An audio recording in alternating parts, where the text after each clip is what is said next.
Tamamdır, vaxtınız xeyir.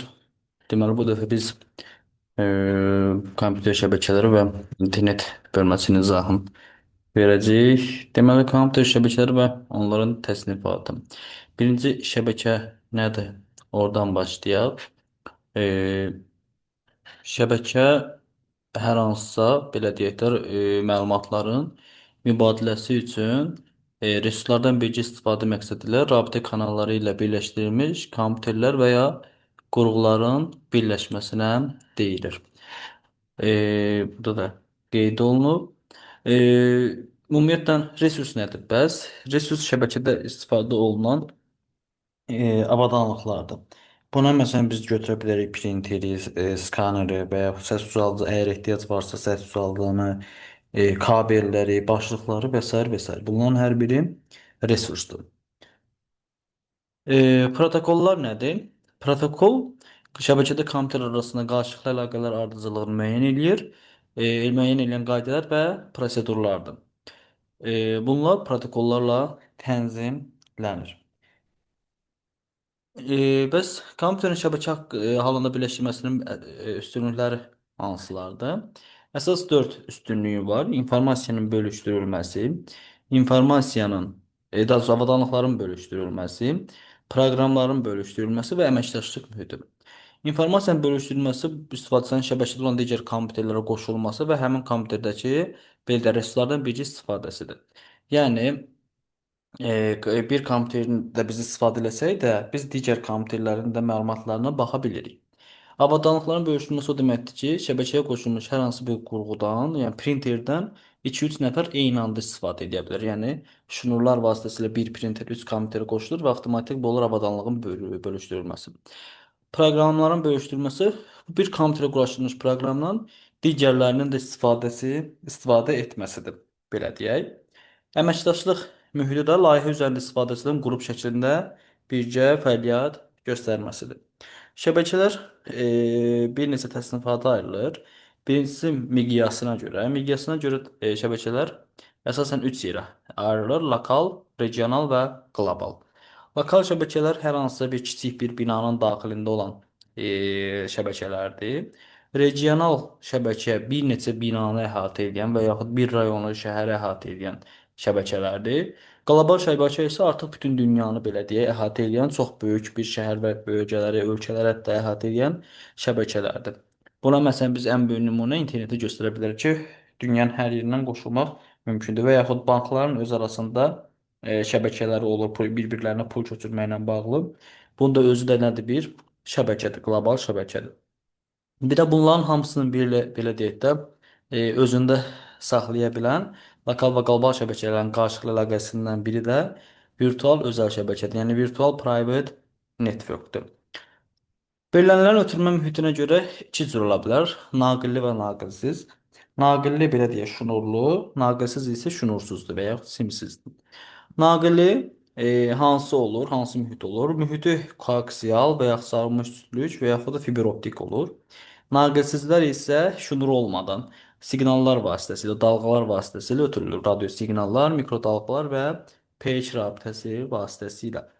Sürətinə görə aşağı sürətli, orta sürətli və yüksək sürətlidir. Əgər 10 megabitə qədərdirsə sürət, bu olur aşağı sürətli.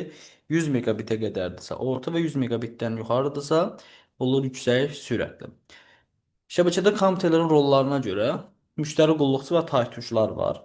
Müştəri qulluqçu olanlar hansılardır? Burada şəbəkə kompüterləri müştərilərdir. Mərkəzi kompüter isə serverdir. Yəni müştərilər serverlərdən asılı olur.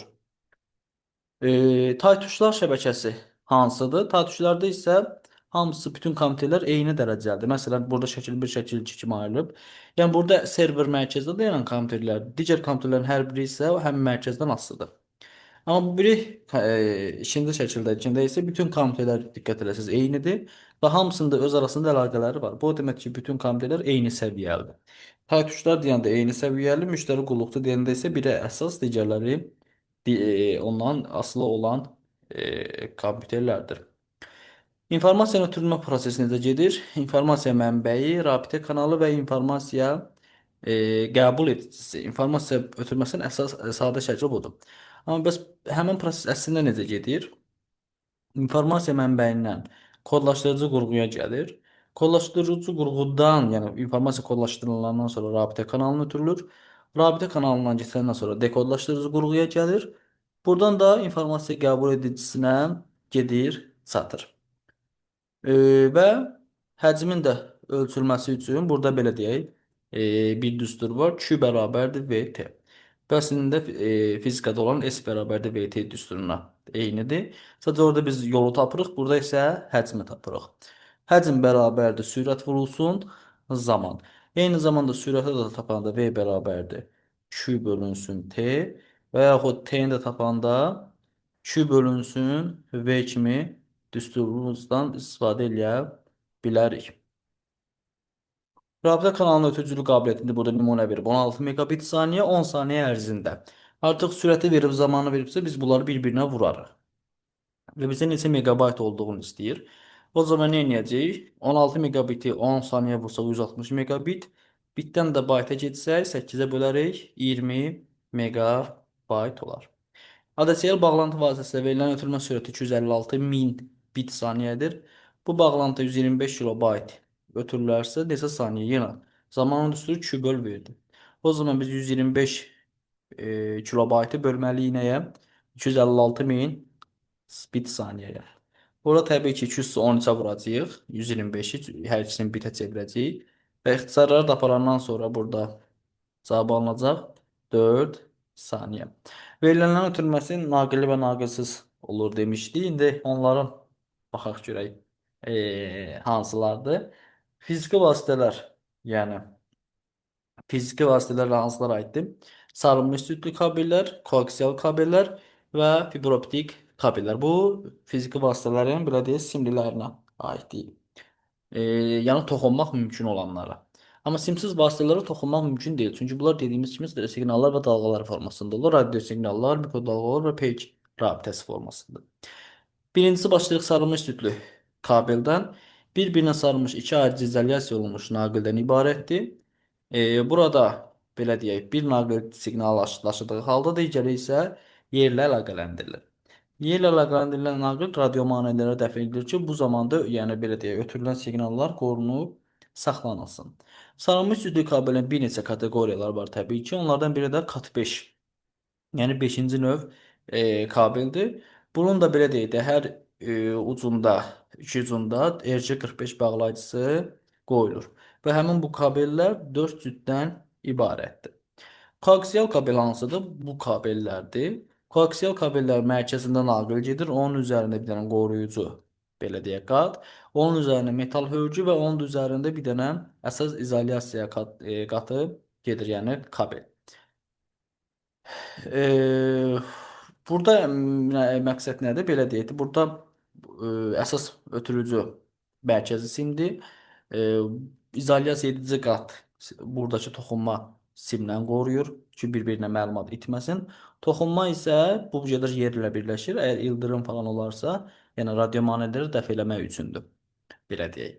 Fiberoptik kabellərə hansılardır? Bu aşağıda göstərilib şəkildə. Bunun içərisi belə deyə adətən şüşədən ibarət olur və elektrik siqnalları ilə deyil, işıq siqnalları vasitəsilə ötürülür. Ona görə burada olan ötürülmə həddən artıq sürətlidir. E, və amma mənfi cəhəti odur ki, mərkəzindəki bu ötürücü qat şüşədən ibarət və ya plastikdən olduğuna görə burada yəni keyfiyyəti biraz aşağıdır. Yəni biraz möhkəm əydikdə, biraz möhkəm toxunduqda o həmin hissə zərər görmüş ola bilər. Çəki cəhətdən isə metal naqillərə nisbətən yüngüldür. Mənfi cəhəti kövrəkli idi, amma qiyməti yenə də bir qədər baha olur. Simsiz vasitələrə hansılara aiddir? Radio siqnallar, mikrodalğalar, peyk rabitəsi vasitəsi və s. və s. Radio siqnallar vasitəsilə ötürülmə zamanı ötürücü və qəbul edici antenalara ehtiyac duyulur. Bu antenalar arasında görünüş xəttinin olması siqnalın ötürücüdən qəbul ediciyə düz xətt boyunca göndərilməsini mümkün edir. Mikrodalğalar fəzada elektromaqnit dalğası formasında yayılır. Onlar da radio siqnallar kimi bir mikrodalğa stansiyadan digərinə düz xətt boyunca göndərilir. Və adətən mikrodalğa stansiyalar məlumatın itirməsinin qarşısını almaq üçün hündürlüklərdə quraşdırılır. Peyk rabitəsində isə yerin səthindən 10 minlərlə kilometrdə, yəni fəzada yerləşir. Belə yüksəklik peyki yerlə eyni sürətlə fırlanmağa şərait yaradır. Buna görə də yerin səthindəki bir nöqtə üzərində sabit mövqe saxlamaq mümkün olur. Peykdə olan avadanlıqlar yerdən göndərilən siqnalları gücləndirir və onları yenidən yerə qaytarır. Burada indi müstəqil qiymətləndirmə tapşırıqlarımız var. Miqyasına görə kompüterlərin növləri deyir hansılardır? Miqyasına görə hansılar idi? Lokal idi, regional idi və qlobal idi. Sonra keçirik kompüter şəbəkəsinin üstünlüyünə aid deyil. İnformasiyanın bölüşdürülməsi var idi. Avadanlıqların bölüşdürülməsi var idi. Daha sonra əməkdaşlıq mühiti var idi. Ondan sonra gəlir proqramların sürətlə işləməsi.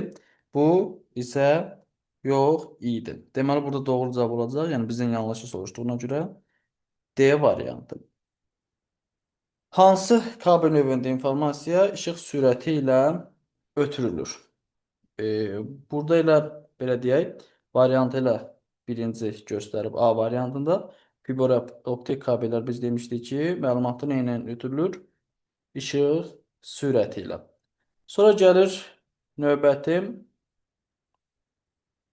sualımız dördüncü. Şəbəkəli ötürülməzdən əvvəl informasiya ilə kodlaşınca onun həcmi 2 dəfə azalır.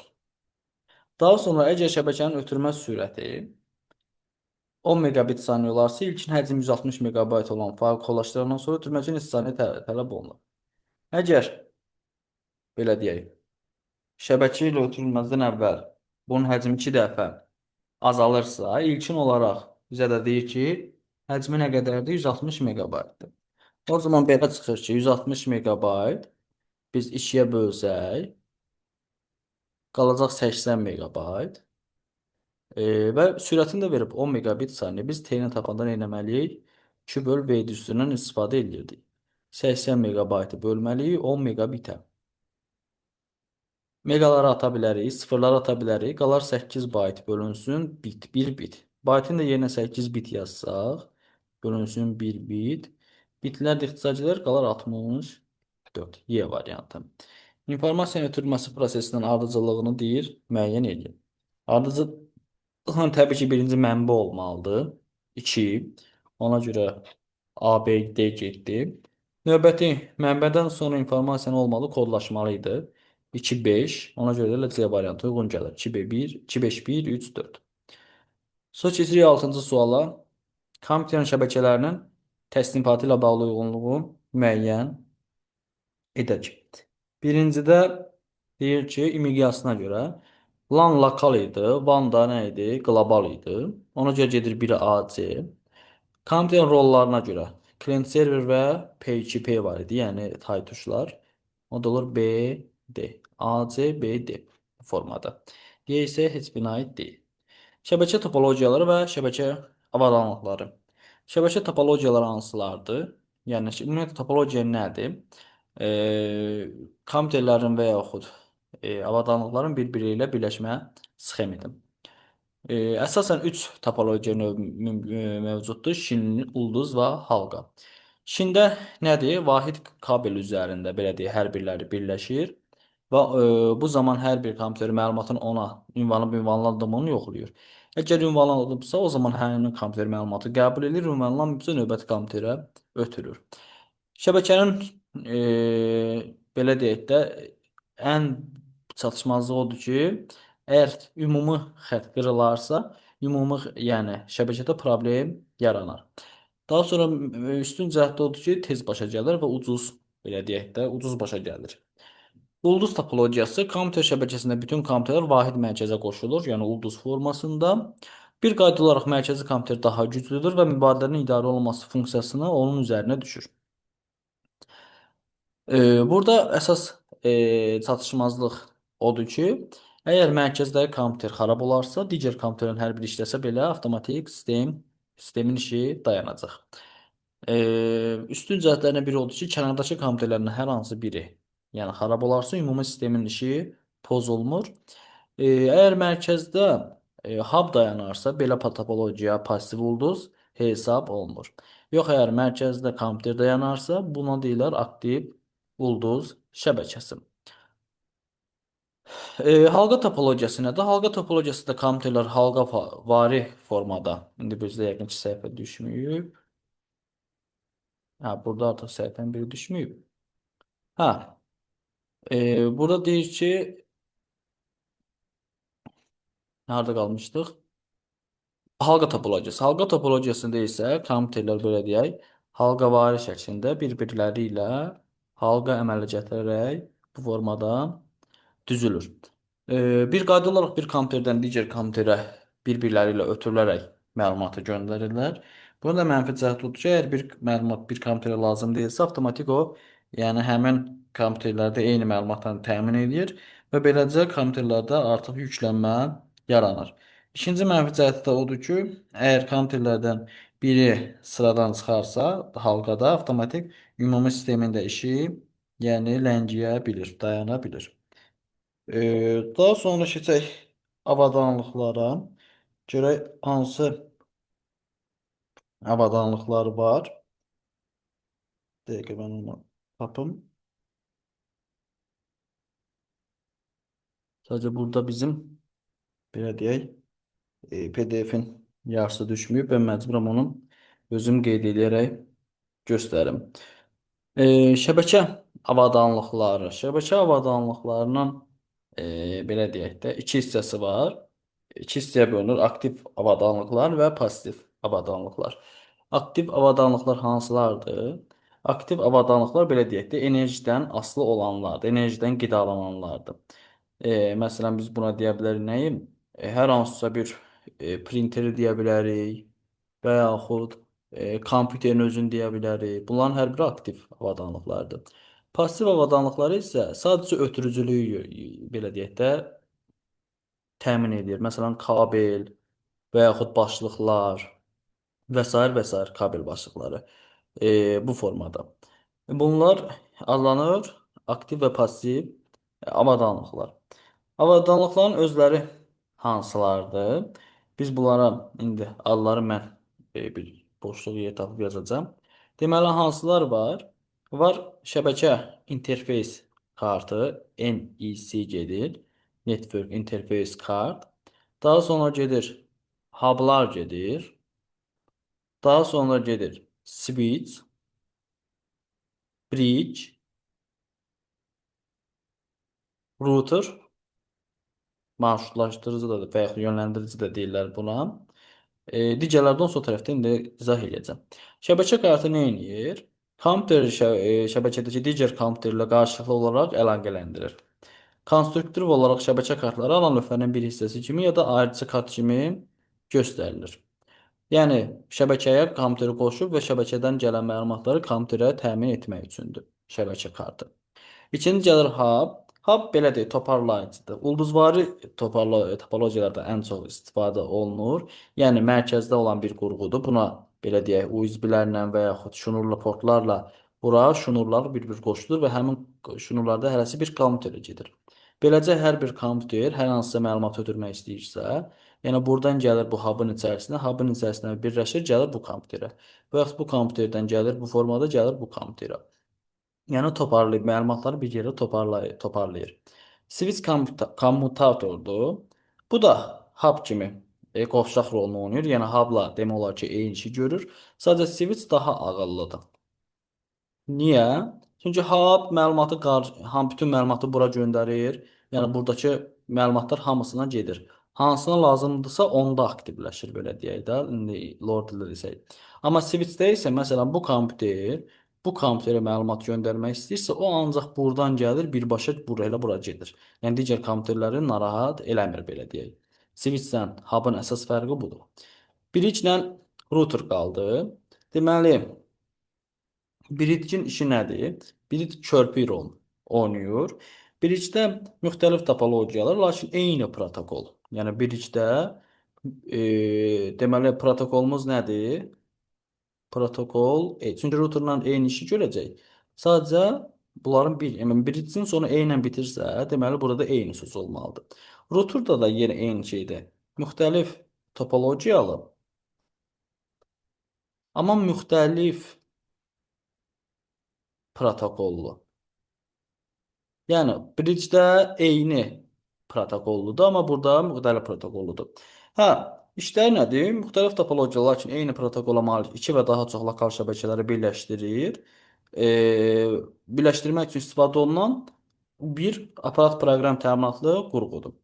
Bu qurğu optimal marşrut seçmədən hər iki tərəfə verilənləri ötürür. Routerda isə müxtəlif topologiyalar və müxtəlif protokolla şəbəkələri göndərə bilən xüsusi aparat proqram təminatlı qurğudur. Bu təbii ki, adı üzərində müxtəlif topologiyalar və müxtəlif protokollar şəbəkələri birləşdirirsə, deməli bunun işi daha mürəkkəbdir. Yəni mürəkkəb strukturlu şəbəkələrdə bu qurğu göndərilmiş paketləri qəbul eləyir və onları ən səmərəli yolla belə deyək də lazım olan qurğuya göndərir. Digər qurğularımız var. Burada gateway şəbəkə keçidi. Burada iki müxtəlif kompüter şəbəkəsi və ya iki kompüter arasında əlaqə yaradan qurğudur. Şlüs və yaxud gateway eyni şeydir. İki şəbəkə arasında qapı rolunu oynayır. Wireless Access Point simsiz giriş nöqtəsi mövcud naqilli və ya naqilsiz şəbəkəyə naqilsiz qoşulmanı, yəni bulduzla belə deyək qoşulmanı və yaxud Wi-Fi ilə qoşulmanı təmin etmək üçün nəzərdə tutulmuş qurğudur. Bu qurğu vasitəsilə yeni naqilsiz şəbəkə yaratmaq mümkündür. Wi-Fi adapterdə da simsiz şəbəkəyə qoşulmağı təmin edən qurğudur. Müasir portativ kompüterlər belə adapterlərlə belə deyək təmin olunur. İndi baxaq 13.2-ci bölmənin suallarına.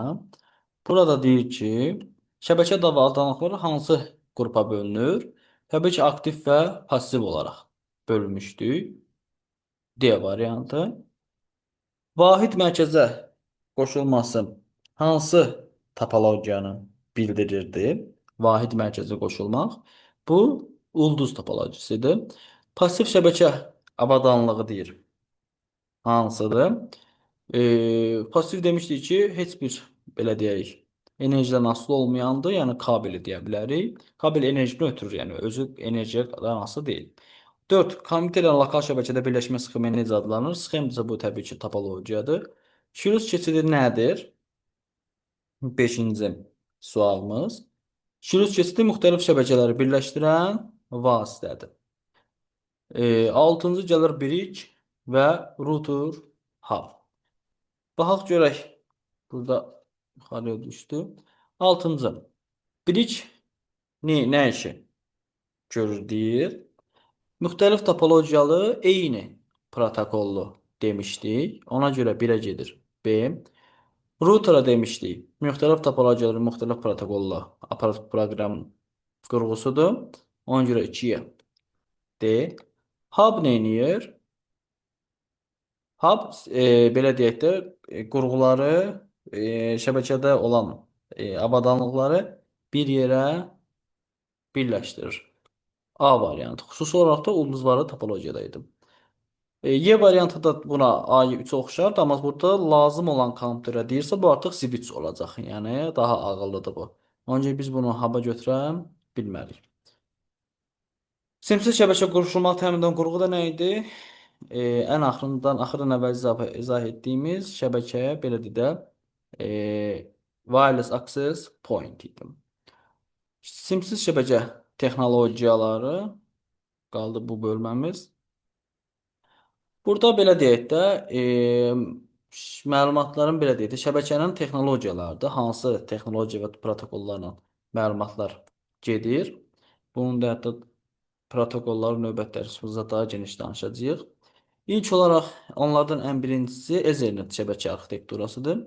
Ethernet termini ilk ingilis dilindəki Ether, yəni efir və network şəbəkə sözlərindən olub. Hərfi tərcüməsi efir şəbəkəsi və ya şəbəkə mühiti deməkdir. Ethernet texnologiyasının əsas standartı budur. IEEE 802.3. Həmin bu standart belə deyək də standartın xarakteristikaları hansılardır? Burada qeyd olunub hər biri. Deməli, Topologiyası şimdi giriş metodu. Şimdi buna ehtiyac yoxdur onsuz da CIS-MA-CD protokoludur. Ötürülmə sürəti 10 megabit saniyədir. Yəni aşağı sürətlidir.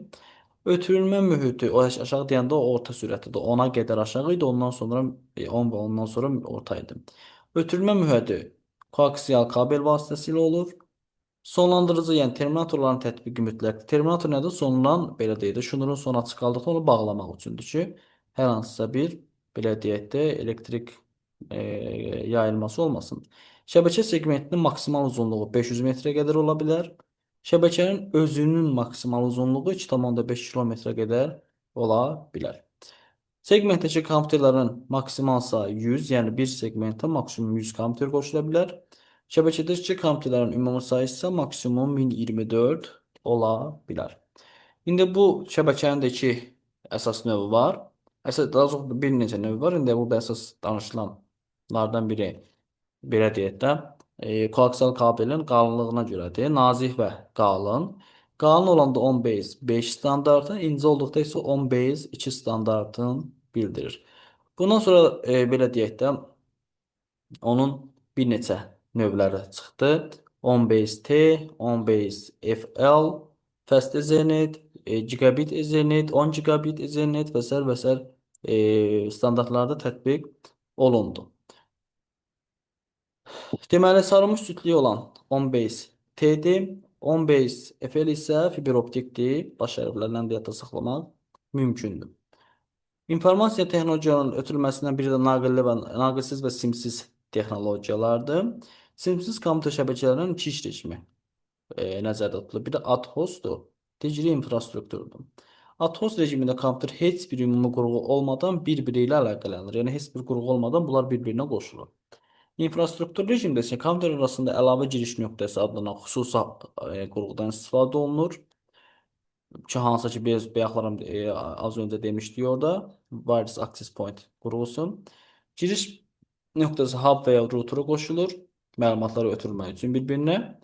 Bu yolla kompüterlər simsiz olaraq naqillə şəbəkəyə qoşulmaq imkanını əldə edir. Yəni simsiz olaraq avtomatik bu şnurlu bir vasitəyə çevrilir. Məlumatlar şnurlu vasitələrlə ötürülür. Simsiz şəbəkə texnologiyaları hansılardır? Wi-Fi ilə istifadə etdiyimiz hər birimizin, Li-Fi, Light Fidelity, WiMAX və Bluetooth. Wi-Fi-ın da bir neçə standartları var. Ən çox istifadə olunan i3E802.11-dir. Eyni şəkildə 11A, 11B, 11C və 11N standartları da mövcuddur. Wi-Fi-da ötürülmələr, belə deyək, radio tezliklərlə deyil, işıq diodundan istifadə olunur. Wi-Fi ilə demək olar ki, eyni şeydir, sadəcə burada ötürülmə daha sürətlidir, amma çox da yayılmayıb. WiMAX təsir məsafəsindən az, Wi-Fi-da olan məsafə azlığına görə WiMAX demək ki, Wi-Fi-nin eyni şeydir, sadəcə daha geniş ərazidə işləyir. Yəni bu texnologinin təsir məsafəsi artıq 25-80 kilometr, maksimum ötürmə sürəsi 75 megabitə qədər artıb. Standart isə 802.16-ya əsaslanır. Bluetooth zamanında Bluetooth belə deyək də yarananda atmosfer nəzərən yaranmışdı. Yəni heç bir qurğu olmadan və çox da effektiv idi. Zamanına görə onun sürəti ən yüksək hesab olunurdu. Hardasa ki 400-700 kilobit sürətə qədər gedib çıxırdı. Amma təbii ki müəzzir zamanda 400-700 kilobit çox aşağı sürət hesab olunur. Ona görə də Bluetooth-dan çox da istifadə olunmur. Bu şəbəkə rejimində 8-dən aktiv qurğu, 8-dək aktiv qurğu istifadə oluna bilərdi. Norus nöqtəsi müstəqil qiymətləndirməsinə baxaq. Birinci sualda nə deyir? İlk Ethernet 15.5 standartı şəbəkə texnologiyasının topologiyasını müəyyən edir. Onsa biz demişik ki, Ethernetlər ilk olaraq nədə idi? Çində idi. Wi-Fi texnologiyasına əsasən o hansı standart ilə fəaliyyət göstərir? Biz demişdik ki, 0.11 ilə bitməlidir. 2-yə ona görə gedəcək. C. Üçüncü, 10 base FL. F fiber optik deməkdir. Ona görə elə cavab fiber optik. Ad host nədir deyir? Heç bir qurğu olmadan kompüterlərin əlaqələndirilməsi ilə burada D variantındadır. WiMAX-ın təsir məsafəsi az öncə oxu dedik. 25-80 kilometrdir. 6-cı gəlir uyğunluğu müəyyən edin sualı. Birincidə deyir ki, fast ezenətə hamısı gedir. Bu da səhvləmirəmsə orada yuxarıda o həmin hissənin üzərindən desən keçdi. Qarşısında mötərizənin içərisində bunların hər biri yazılıb. Fast Ethernetdə 802.3U, gigabitdə 3Z, 3AB, 10 gigabit Ethernetdə isə 3AY topologiyalarından istifadə olunur. İndi həmin bunları tətbiq etsək, fast Ethernetə gedəcək? O zaman 3U getmiş olacaq. Yəni 1-ə gedəcək Y. İkinciyə gigabitdə 3AB ilə 3Z idi. Ona görə A, D. Üçüncüyə isə 10 gigabitdə isə AE getmiş olurdu. C variantı. B isə heç birinə aid deyil. Ümumiləşdirici tapşırıqlara baxsaq, deməli, ümumiləşdiricidə nə var? İnternet hansı tip şəbəkəyə aiddir? Biz demişdik ki, bu internet yayılmış qlobal şəbəkədir. Ona görə birə gedirdi. Hansı topologiyaları var? Şin topologiyası var, halqa topologiyası və ulduz topologiyası var. Y variantı. Hansı texnologiyada siqnallaşma üçün ən yüksək parlaqlı işıqdan istifadə olunur? Bu da Li-Fi idi. Ethernet 10 base 5 standartı ötürmə mühitini müəyyən edin. Bunun da ötürmə mühiti demişdik ki, nə idi? Şin topologiyası idi. 10 base 5 standartı.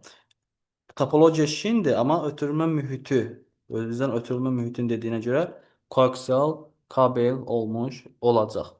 5-ci şəbəkədə birgə istifadə periferiya qurğuları, proqramlar, fayllar hamısı birlikdə resurs adlanır. Müxtəlif topologiyalar üçün eyni protokol, eyni sözü varsa biridik götürürük. Sonu E, başlanğıcı E belə deyək. 7-ci 150 megabayt tutma malik fayl müəyyən mübadilə kanalı ilə bu qədər sürət ötürülür. Bu zaman ərzində, deməli biz zaman tapmalıyıq. T-nin düsturu nədir? 2 bölü V. 150 megabaytı tez bölməliyik 600 megabitə. İxtisar aparsaq qalar 4 byte, daha doğrusu 1 bölünsün 4 bit. Byte'ın da yerinə 8 bit yazsaq, ixtisarları aparsaq qalacaq 2 saniyə. Deməli 2 saniyə ərzində zamanımız 2-dir. Bu zaman ərzində 2400 bit sürətlə nə qədər məlumat ötürürlər, neçə megabayt. O zaman Q və Q-yu da tapanda nə edəcək? 2400-ü vuracağıq 2-yə. Təbii ki, 8-ə böləcəyik ki, megabayt olsun.